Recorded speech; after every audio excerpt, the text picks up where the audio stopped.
Superfícies quádricas. Uma equação geral do segundo grau com três variáveis, x, y e z, onde pelo menos um dos coeficientes a, b, c, d, e ou f é diferente de zero, representa uma superfície quádrica, ou simplesmente uma quádrica. Se a superfície quádrica for cortada pelos planos coordenados ou por planos paralelos a eles, a curva de intersecção será uma cônica. A interseção de uma superfície com o plano é chamado de traço da superfície no plano. A redução da equação geral das quádricas às suas formas mais simples exigem cálculos laboriosos. Superfícies de revolução. É a superfície gerada por uma curva plana, chamada de geratriz, que gira 360 graus em torno de uma reta, eixo, situada no plano da curva. Neste caso, a tração da superfície num plano perpendicular ao eixo é uma circunferência, e a equação da superfície de revolução é obtida através da geratriz. Hiperboloide de uma folha. A hiperboloide de uma folha é a rotação de uma hiperboloide em torno de um eixo. Resulta numa hiperboloide de uma folha, cuja equação será obtida da equação da hipérbole. Quem tiver o sinal negativo na fórmula terá o denominador c, e será o próprio eixo da rotação. A equação é ax² mais by² menos cz² igual a k. Hiperboloide de duas folhas. A rotação da hipérbole em torno de um eixo resulta numa hipérbole de duas folhas. Na fórmula, quem está positivo possui o denominador c e será o eixo de simetria, sinal negativo acompanhando a quadratura, não intercepta o eixo. A equação é menos ax² menos by² mais cz² igual a k. Lembrando que, obrigatoriamente, em cada uma das equações de hiperboloide de uma folha e hiperboloide de duas folhas, dois dos componentes da equação obrigatoriamente terão sinais diferentes do componente c. O componente negativo na equação geral da hiperboloide determina para que direção a hiperboloide estará projetada. Se o eixo x for negativo, ela estará projetada para o eixo x.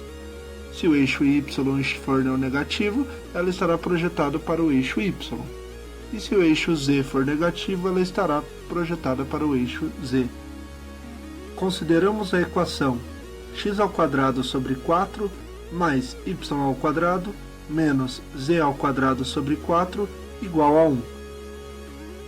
Evidentemente, como o componente z é negativo, a hiperboloide estará projetada para o eixo z. Então vamos considerar a primeira situação, onde x é igual a zero. Então temos y² menos z² sobre 4 igual a 1. No gráfico, as hipérboles cortarão em menos 1 e 1 e estarão projetadas pelo eixo z. Na segunda situação, consideraremos como y igual a zero, sendo assim x² sobre 4 menos z² sobre 4 igual a 1. Assim formariam duas hipérboles no eixo x, em 2 e menos 2. Lembrando que x² sobre a². Para considerar a terceira situação, z é igual a zero. Assim, x² sobre 4 mais y² igual a 1. Note agora que os dois termos estão ligados por um sinal de positivo, e não por um sinal de negativo, como nas duas situações anteriores. Quando os termos estão ligados por um sinal de negativo, se tratam de hipérboles. Quando os termos estão ligados por sinais de positivo, se tratam de elipses. Essas elipses fazem a união das hipérboles que cortam os eixos x e y. Para se ter a construção total de uma hiperboloide, o eixo z deve sofrer uma variação na equação. Para tal, a equação ficaria x² sobre 4 mais y² igual a 1 mais k, já que z iria se tornar uma constante, ao quadrado sobre 4. Na hiperboloide de duas folhas, a equação geral muda. Os termos x e y se tornam negativos e o termo z positivo. Dessa forma, nos eixos x e y, não existe a curvatura por elipses. Portanto, a hiperboloide de duas folhas parecem com dois pratos, um voltado para cima e outro para baixo, cortando no eixo z. Consideramos a equação menos x² mais y² sobre 4 menos z² sobre 2 igual a 1. Na primeira situação, faremos x igual a 0. Assim, y² sobre 4 e menos z² sobre 2 igual a 1. Lembrando que quando tem um sinal negativo entre os termos, se tratam de hipérboles. Sendo assim, nos gráficos, os pontos seriam y em menos 2 e y em mais 2. Lembrando que os termos abaixo dos eixos x, y e z estão ao quadrado. Portanto, não é 4, e sim 2 onde cortam os eixos. No segundo caso, temos y igual a 0, sobrando menos x² menos z² sobre 2 igual a 1. Como os dois termos estão negativos e elevado ao quadrado, os dois termos deveriam dar números positivos. E como dois números positivos somados não podem ser igual a 1, então temos que, no segundo caso, a hiperboloide não corta nos eixos x e z. Na terceira situação, temos z igual a 0. Sendo assim, menos x² mais y² sobre 4 igual a 1.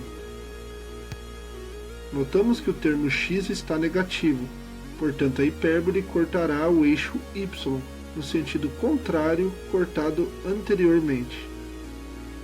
No último caso, daremos valor para o eixo y. Por exemplo, y igual a 4, portanto menos x² menos z² sobre 2 igual a 1 menos 4, pois o eixo y é igual a 4. Fazendo a operação, ficamos com uma igualdade de menos 3.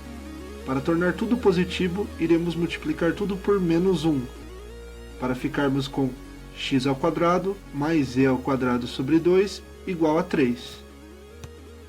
Agora nós temos que obter uma igualdade a 1, portanto dividiremos tudo por 3, para assim ficar x² sobre 3 mais z² sobre 6 igual a 1. Para assim termos elipse cortando os eixos y. Para se termos as outras elipses, apenas deveremos dar valor diferentes para y em operações diferentes, e assim teremos as duas folhas de uma hiperboloide. Cilindro parabólico. As coordenadas cilíndricas parabólicas são sistemas de coordenadas ortogonais tridimensionais que resultam da projeção do sistema de coordenadas parabólicas bidimensional na direção perpendicular a z. Assim, as superfícies coordenadas são cilindros parabólicos confocais. As coordenadas cilíndricas parabólicas possuem inúmeras aplicações, como por exemplo na teoria potencial das arestas. As coordenadas cilíndricas parabólicas, θ, τ e z, são definidas em termos das coordenadas cartesianas, x, y e z, por x igual a θ e τ, y igual a 1 sobre 2 vezes θ² menos τ², e z é igual a z. As superfícies com θ constante formam cilindros parabólicos confocais de equações, 2y é igual a x ao quadrado sobre θ ao quadrado menos θ ao quadrado. Com a concavidade voltada para a direção positiva de y, ao passo que as superfícies com θ constante formam cilindros parabólicos confocais de equação 2y igual menos x ao quadrado sobre tal ao quadrado mais tal ao quadrado. Com a concavidade voltada para a direção oposta, isto é, na direção de y negativo, os focos de todos esses cilindros parabólicos estão localizados ao longo da reta definida por x é igual a y, que é igual a zero. O raio, que é representado por um r minúsculo, tem uma equação simples, definida por r, que é igual a raiz de x ao quadrado mais y ao quadrado, que é igual a 1 sobre 2, que multiplica θ ao quadrado mais tal ao quadrado.